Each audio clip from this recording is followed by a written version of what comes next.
Hello all, welcome back to our YouTube channel. Guys, ఎట్లున్నారు అందరూ? How is your preparation? Hope you people are doing well. So మీరు గమనిస్తే ఈరోజు September 4. Already 3 days ఎట్లా గడిచిపోయినాయో కూడా గుర్తొస్తలేదు నాకు.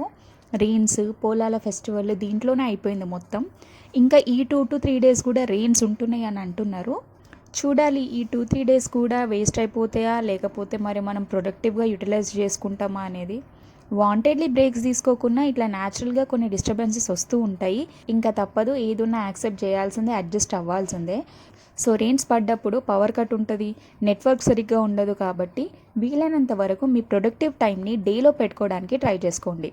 అండ్ నైట్ టైమ్స్లో రెయిన్స్ ఎక్కువగా ఉండటం వల్ల ఇంకా అసలుకే పవర్ ఉండదు. కాబట్టి ఈ టైంని ఎక్కువగా స్ట్రెస్ తీసుకోకుండా రెస్ట్ తీసుకోవడానికి ట్రై చేయండి.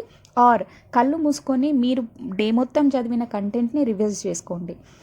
అండ్ గైస్, చాలామంది ఎకానమీ సబ్జెక్ట్ గురించి భయపడుతున్నారు, క్వశ్చన్స్ అడుగుతున్నారు, ఏ బుక్ బాగుంటుంది, ఏ మెటీరియల్ బాగుంటుంది అని చెప్పి. మీరు ఏ బుక్ అయినా తీసుకోండి, either NCERTs or standard books or ఇంకేదైనా ప్రైవేట్ ఆథర్ బుక్.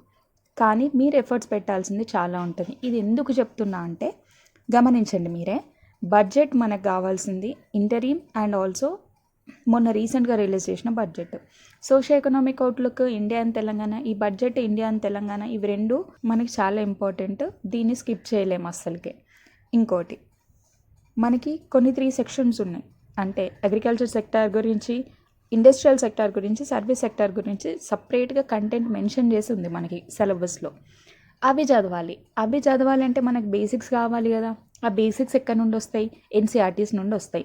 ఆ ఎన్సీఆర్టీస్ చదవాలి. అండ్ ఏ ఎన్సీఆర్టీస్ చదవాలని నేను ఆల్రెడీ వీడియో చేసిన, ఆ వీడియో మీకు కింద డిస్క్రిప్షన్లో కూడా ట్యాగ్ చేస్తా, వెళ్ళి చెక్ చేయండి. మనకి ఇంకొక అడ్వాంటేజ్ ఏంటి? Agriculture, industry and service sector యొక్క సపరేట్ కంటెంట్ ఏదైతే సిలబస్లో మెన్షన్ చేసినారో అవి మనకు ఆల్రెడీ ఇండియన్ జాగ్రఫీలో అండ్ తెలంగాణ జాగ్రఫీలో కవర్ అయిపోతాయి. Agriculture, industry and service sector యొక్క బేసిక్ కాన్సెప్ట్స్ అన్నీ మనకు అక్కడ కవర్ అవుతాయి. అండ్ ఆ స్టాటిక్ పోర్షన్ అనేది మనం ఇక్కడ అప్లికేబుల్ చేసుకోవచ్చు. అండ్ కరెంట్ డైనమిక్ పార్ట్ని మనం ఎట్లా చదువుతాము? మనకి బడ్జెట్లో సోషియో ఎకనామిక్ అవుట్లుక్లో ఇచ్చిన కాన్సెప్ట్ మొత్తం, దీనికి రిలేటెడ్ అయి ఉన్న concept, like agriculture, industry, service సెక్టర్కి రిలేట్ అయి ఉన్న ప్రతి ఒక్క కాన్సెప్ట్ని మనం ఇక్కడ డైనమిక్ పార్ట్ లాగా చదువుతాము. సో మనకి ఇక్కడ ఏంటి, జియోగ్రఫీలో హాఫ్ ఆఫ్ ద టాపిక్స్ మనకి ఇక్కడ ఎకనామిక్లో కవర్ అవుతున్నాయి, అండ్ ఎకనామిక్లో హాఫ్ ఆఫ్ ద టాపిక్స్ అక్కడ కవర్ అవుతాయి. కానీ జియోగ్రఫీ చదివితే మనకి స్టాటిక్ పోర్షన్ అనేది ఆల్మోస్ట్ కంప్లీట్ అవుతుంది. ఎన్సీఆర్టీ ప్లస్ జియోగ్రఫీ అండ్ ఈ బడ్జెట్, ఇవి 3 కలిపితే మనకి ఆల్మోస్ట్ ఎకానమీ పార్ట్ అనేది మంచిగా కవర్ అయిపోతుంది. కొంచెం మన హార్డ్ వర్క్ని, మన బ్రెయిన్ని, మన స్కిల్స్ని యూజ్ చేసుకొని మన ఓన్ నోట్స్ కనుక చేసుకుంటే ఖచ్చితంగా ఈ టాపిక్స్ అన్నింటినీ మనం కవర్ చేయగలుగుతాము. కాన్సెప్ట్ని ఇట్లా లింక్ చేసుకుంటూ 360 degreesలో చదివితేనే మనకి కంటెంట్ అనేది కంప్లీట్గా గుర్తుంటుంది, అర్థమవుతుంది. మనం అనవసరంగా ఏ మెటీరియల్, ఏం చదవాలి, ఏ బుక్ తీసుకోవాలని టెన్షన్ పడుతూ టైం వేస్ట్ చేసుకునే బదులు కొంచెం కష్టపడదాం. వాళ్ళని వీళ్ళని అడిగి టైం వేస్ట్ చేసే బదులు ఓన్ నోట్స్ క్రియేట్ చేసుకుందాం అని చెప్పి అనుకోండి, ఖచ్చితంగా చేసేస్తారు. అబ్బా టైం ఎక్కువ పడుతుంది, అదే డైరెక్ట్ మెటీరియల్ కొంటే సరే ఈజీ అవుతుంది కదా, ఇప్పుడు ఈ టైంలో మనకు టైం తక్కువ ఉంది కదా, ఎందుకు అంత టైం వేస్ట్ మనం చేయాలి దీనికోసము, డైరెక్ట్గా మెటీరియల్స్ తీసుకుంటే అయిపోతుంది కదా అని అనిపిస్తే ఫైన్. ఒక్కటి గుర్తుపెట్టుకోండి, 150 మార్క్స్ ఉంటుంది ఎకానమీ పేపర్కి. 1 month టైం మనం ఇన్వెస్ట్ చేస్తే తప్పేముంది?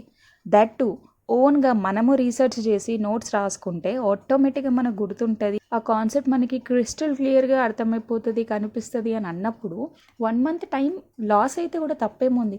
150 మార్క్స్ మనం గ్రాంటెడ్గా ఎట్లా తీసుకుంటాము? తీసుకోలేం కదా.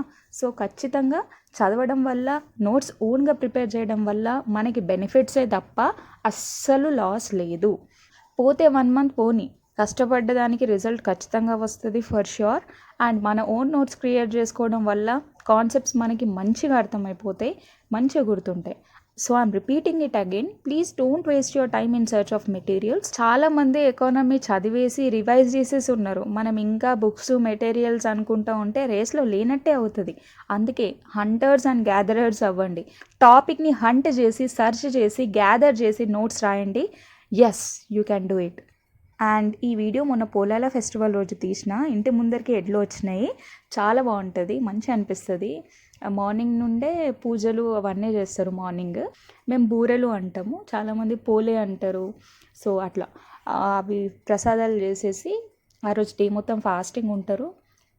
ఈవినింగ్ వచ్చేసరికి అంటే ఎడ్లు వస్తాయి, ఎడ్లకి పూజలు చేసి నైవేద్యం సమర్పించుకొని దెన్ ఉపవాసాలు ఫాస్టింగ్ అంతా క్లియర్ చేసేసుకొని మంచి అన్నం తినేసి ఆ రోజు పర్మనెంట్గా గుర్తుండిపోతుంది అని చెప్పేసి వీడియో అయితే తీసుకొని సేవ్ చేసుకున్న, ఇందులోనే ఎడిట్ చేసేసిన. And yeah, that's it for today. I hope you like the video. Please do like, share, comment and subscribe to my channel. Thank you.